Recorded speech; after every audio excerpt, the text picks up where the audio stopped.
At first, it looks like just a branch. Then it stops being just a branch, and you realize it too late. It's already watching you. Let's call it the phantom. It's not just a predator, it's an optical illusion. The mantis's body is built like an ambush mechanism, angular, segmented, fixed in the perfect position to strike. The chameleon's skin functions as a living optical system, changing color and texture in a matter of seconds, blending into the background without delay. It doesn't hide in the foliage, it becomes the foliage. The veins on its body replicate the structure of a real leaf, down to micro defects, spots, and simulated tissue damage. This is not camouflage, it is a complete fusion with the environment at the level of form and signal. When it freezes, the brain ceases to identify it as an object. It remains in the frame, but vanishes from perception. Even a direct gaze fails to register its presence. The visual system simply does not identify it as a living being.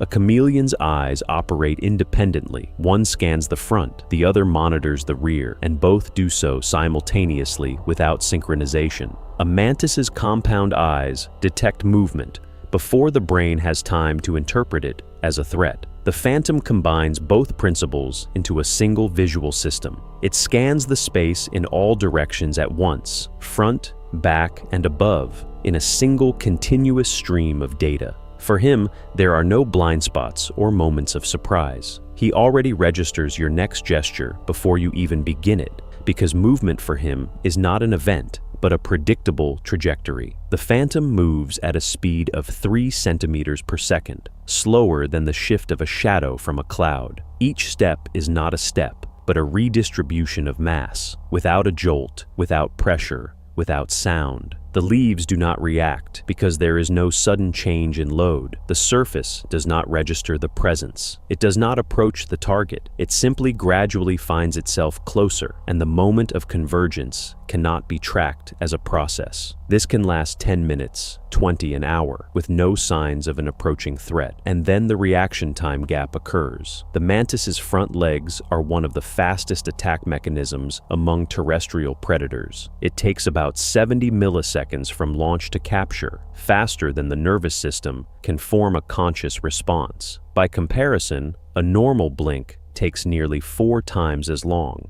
The capture mechanism does not register the start of the attack, only the fact that it has been completed. If the first strike does not end the hunt, the tongue is deployed. The chameleon shoots it out to a distance equal to the length of its own body in about 30 milliseconds, with an acceleration of approximately 50 g. This is not a muscle movement in the usual sense, but an instantaneous release of stored energy. In the phantom, this mechanism is built in as a backup attack circuit, a second layer of contact completion if the first grab did not work perfectly. Errors are almost impossible, but the system accounts for even the slightest probability of failure. At the tip of the tongue is an adhesive structure capable of instantly securing the target and holding it with a force many times greater than the prey's own weight. Contact leaves no room for a second maneuver. This is not a grab, but the final fixation of the object at the point of impact. Its territory is about 100 square meters. This is the minimum radius within which it maintains complete control of the space. It needs no more because its hunting system is based not on area, but on precision. Every night it shifts its position within the zone, avoiding repetition of the attack point. Repetition turns the ambush into a pattern, and a pattern into a vulnerability. Insects are the first to leave the area, reacting not to the predator's presence, but to the disappearance of the environment's normal activity. Birds stop perching on branches within the zone, even without direct contact with the predator. This isn't fear in the classical sense. It's the behavioral exclusion of a territory from safe routes. It doesn't physically mark the area, but the forest records the result. Anything that has ever entered this zone does not return by the same route. The space retains the trace of the event even without a visible source. Nature does not create monsters. It optimizes solutions for survival. A phantom is not an exception, but the ultimate form of response to the challenge: how to hunt while remaining indistinguishable from the environment.